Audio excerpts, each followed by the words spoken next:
Assalamu alaikum wa rahmatullahi wa barakatuh. Good evening, everyone, and welcome to today's webinars.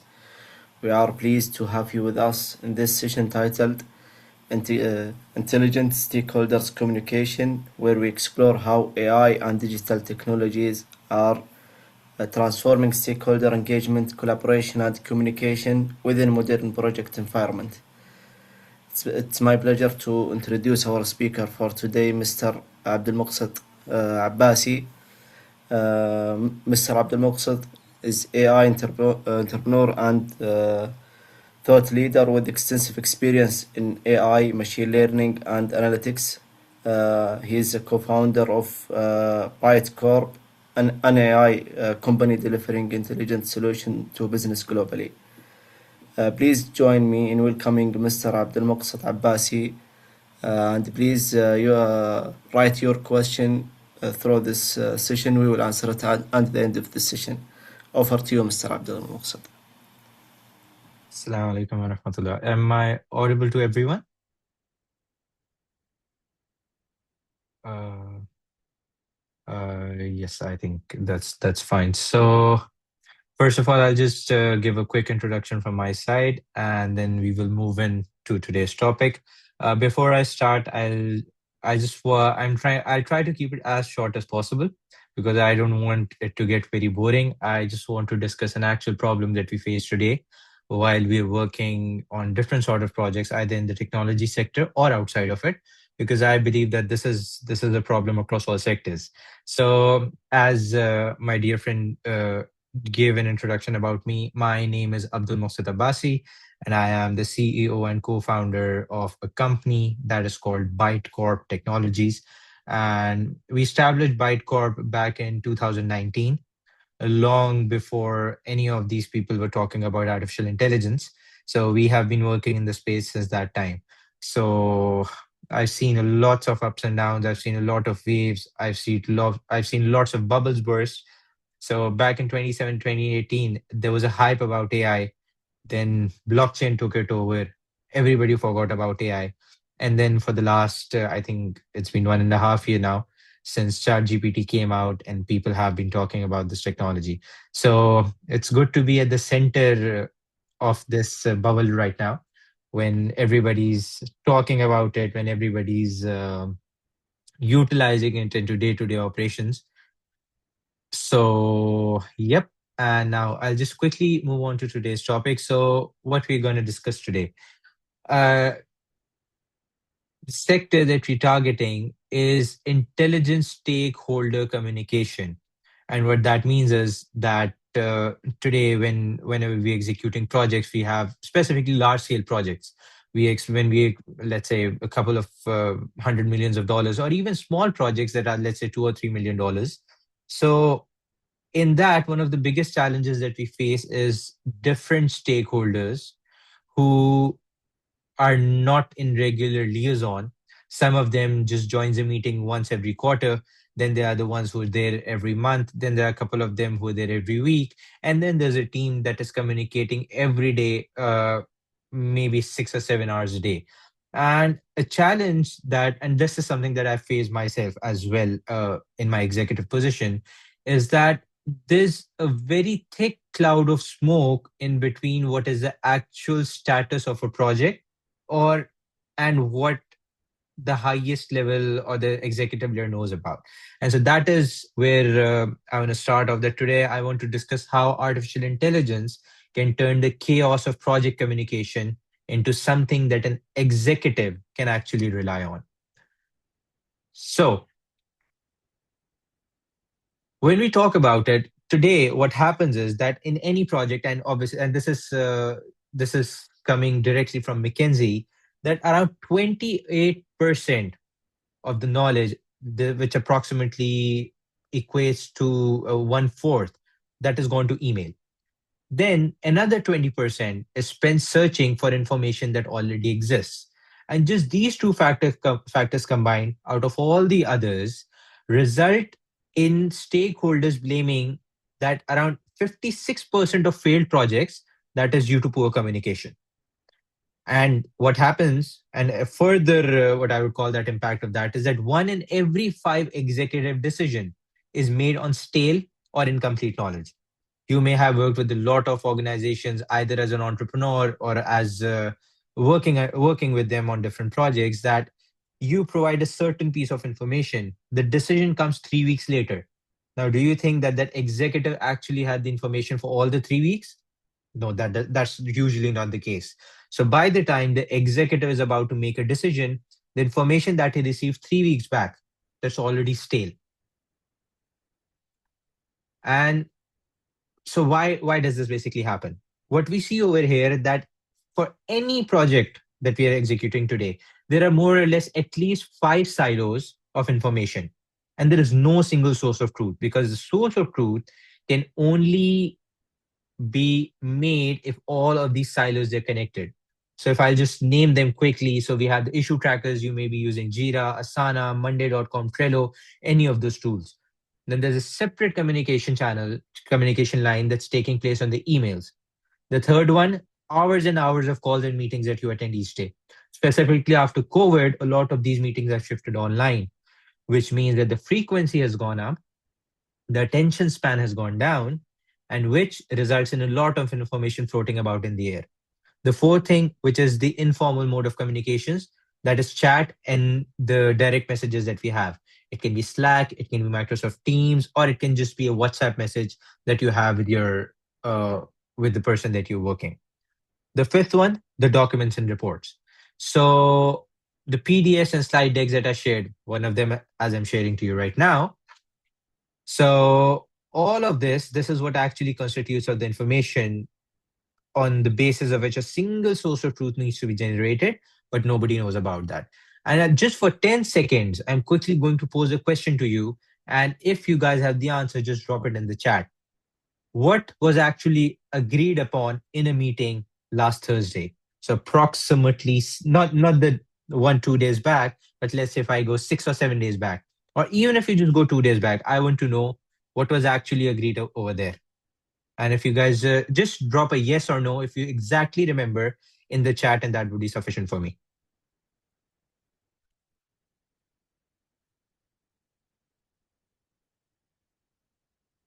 Okay. And what my understanding is, and I may be very much wrong, uh, but I feel that nobody of you would be sure. And even your AI agent, the ones that you use today, they cannot tell you about it. Why? Because they've never seen that actual source of information. And a lot of you may think that this is just a communication problem. In actuality, this is not just a communication problem. Rather, it's a P&L problem. It's a profit and loss problem. Had it been a communication problem, all of the blame that would have come on the project managers. But because this is a P&L problem, this problem is for the CEO, this problem is for the CFO, this problem is for the project managers, and this problem is for the whole company. Why is that? Number one, decision latency. Because the executive decisions, as I just mentioned, they have to wait days while somebody assembles the picture from emails, Slack, dashboards, and all other pieces of information. The second thing, duplicated work. Two teams are solving the same problem twice because the first solution was buried and no one actually thought or was able to get to it. The third thing, stakeholder drift. The sponsors, they stop asking for questions and suddenly start operating on assumptions, because of which, as you go down the line, the level of trust goes down. And number four, governance blind spots. Audit and compliance reviews that depend on artifacts that were never written down in the first place.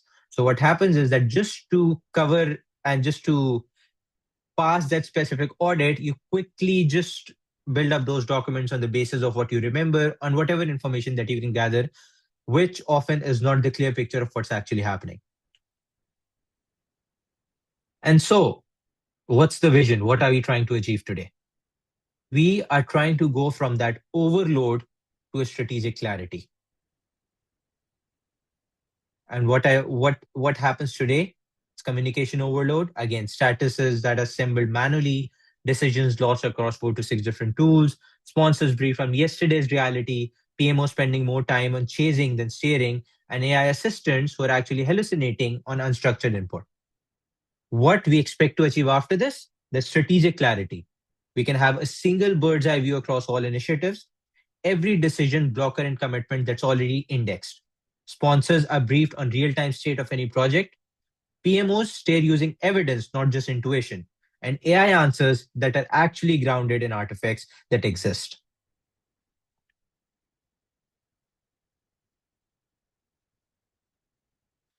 So, what are we talking about from a technical aspect? We're talking about four layers, all of which eventually point to a single direction. Raw conversation goes in, and governed insights come out. At layer one, we expect we what we would expect is to have connectors. At layer two, we would expect to have NLP. Layer three, the context engine, and layer four, the agents that you all are used to using today.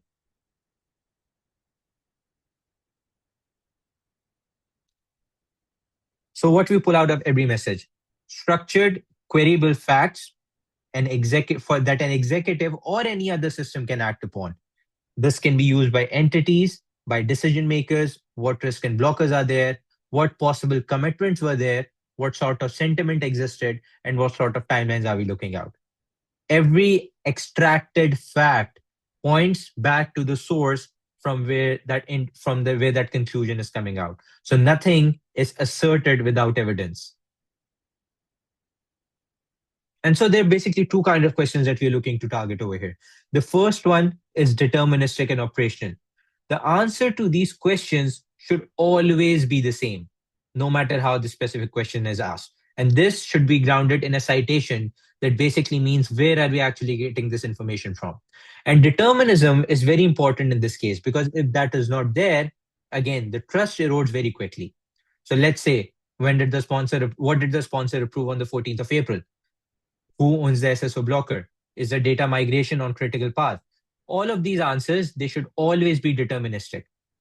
And then there's the second type of questions, which are much more open-ended. However, they're only based on the data and the evidence that the system has already seen. How healthy is the overall project? What's quietly slipping that we haven't been able to see? Where is the confidence of the sponsor going down? And more questions like this.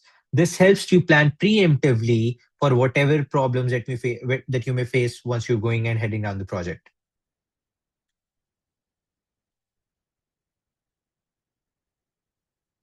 Brings me to what the executive is actually asking. So let's say, for example, the executive asks, brief me on Project Apollo before my 9 a.m. The assistant would automatically provide a 3 paragraph summary along with all of the risk, recent decision, and what's changed since the last week. The second question that he may ask is, which work streams have gone quiet in the last 10 days? The assistant, again, based on the data that it already has, for example, in this case, too, data migration, because there's no Jira activity being seen. Now you see that there are two things that automatically get solved over here. Either the Jira board was not updating, not getting updated regularly, in which case they can immediately reach out to the PMO team and ask why is this specific activity not being updated. The second thing, that there actually has been no progress, in which case the executives can reach out to the project managers in order to ask them what possible blockers they're facing. So similar questions like this and a lot of work can be sped up. And what sort of timeline are we looking at? So nowadays, for this is a case study that I'm going to talk about for a digital transformation program. So 12-month digital transformation program, 8 concurrent streams, and 14 project managers across 3 geographies, 600 artifacts being generated every week, and there's one steering committee meeting every 14 days. And what can change in these 12 months? So today, without the sort of system that we're envisioning, 6 hours per week, manually assembled by the project manager officer. 40% decisions are traceable to sources as of today, with the way that things happen today. The average decision latency is 4 to 6 days, and the status question is steering is what the most of the agenda is about. However, afterwards, what we can expect is that all of the briefing, it can just be drafted in 20 minutes. 98% of the data traces back to citations. The decision latency goes down by 70% of the items. And we just spent 15 minutes of the steering committee meeting where we talk about what's the status of the projects. And so what changes for the executive layer in this case? The visibility, faster alignment, stronger governance, confident decision making, and a lot less miscommunication along with empowering of the PMOs. And how long should this take when we're actually implementing it with any possible customer or any possible organization? A maximum of 90 days is what it should take. In 30 days, we just connect two sources of data. In the next 30 days, we do a small pilot. And in the last 30 days, we're quickly scaling it across all the different communication tools present. And what are we not doing? We're not exposing the data to any external LLMs so that the data remains in tenant. We have an audit trail available, which means you can always tell where a specific answer is coming from. The system should not hallucinate. A lot of you may have used Notebook LLM. So one of the best things about that is it does not hallucinate. It only uses information that is already present within its knowledge base. And then the last thing, human in the loop, where all of the escalations and external communications, they're just drafted. They're not sent until the human signs off. If we cannot say where an answer came from, we won't give that answer. And as I said, that takes us from overload to clarity. And I'm sorry if it, because obviously as a webinar, I was not able to look at this screen at that point. I'll just see whatever questions that we have as of now. So we don't have any questions in the chat, but if it's possible, maybe we can open the floor to our participants and we can answer any possible questions that they may have.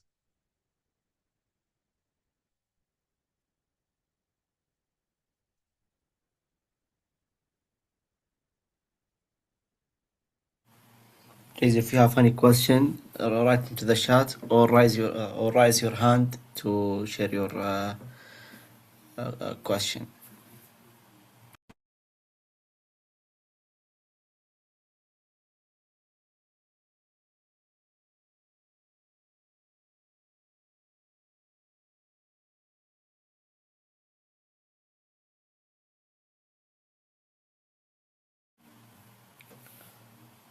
Okay, Mr. Abdul Maqsud, I believe we reached to our end of the session.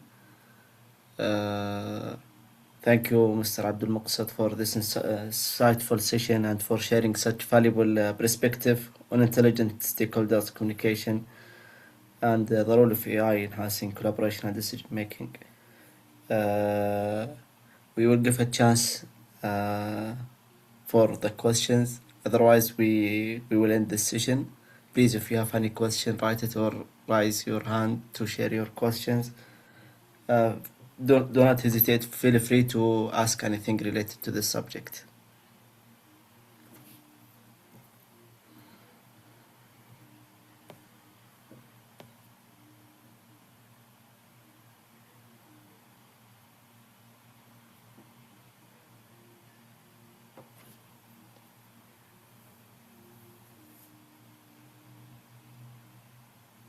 So one Yes. question Mustafa has is so obviously tools that we're looking at when we're looking at an enterprise scale, if you have free tools, they're generally not very secure. So no, these tools they cannot be free. It depends on the organization size, scale, and what sort of I would call data sources that they have, according to which the cost of the tool is determined at that specific point in time.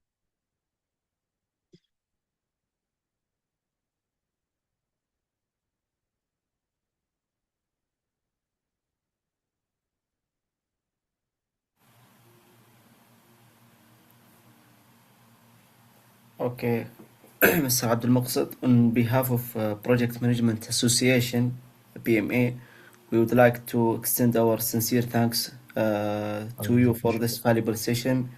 Thank you, everybody, for your participation and engagement.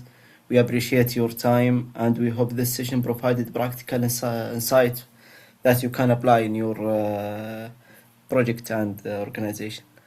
Have a great evening and Assalamu alaikum wa rahmatullahi wa barakatuh.